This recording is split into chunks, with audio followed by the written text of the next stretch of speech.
These high-tech tiles generate energy from our footsteps. Well, you got to put these tiles where those sheep are. They got a lot of footsteps in the circle there. Yeah. And they could change how we power our cities. Pavogen tiles can be placed wherever there is floor space, indoors or on a city street.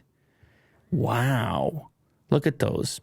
So every time the weight is transferred and they're pressed down upon, some amount of energy is created. You're just harnessing that free energy of the human. I could totally see these in malls. They kind of look nice too. They don't look terrible. Yeah, this is a nice pattern. A UK startup called Pavogen has invented a way to generate renewable energy from people's footsteps. Stepping onto a Pavogen tile just one time releases 5 watts of electric charge, which is enough to power a light bulb for 20 seconds. Whoa. 1 foot, 1 light bulb, 20 seconds. These tiles use something called piezoelectric effect, which is when certain materials release an electric charge when they are compressed. Copper coils and magnets then help to create a charge through induction.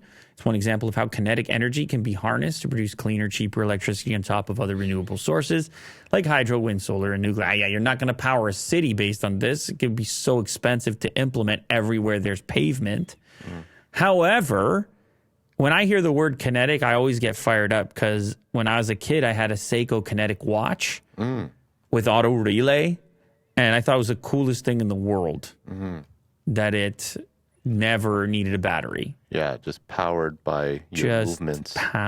Just movement power.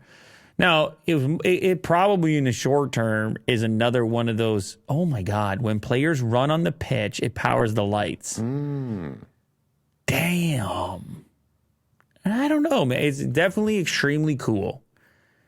I don't know how it's going to be feasible in small installations. It's not going to power the entire city. Apparently, they're in 36 countries, though, and 150 different projects worldwide.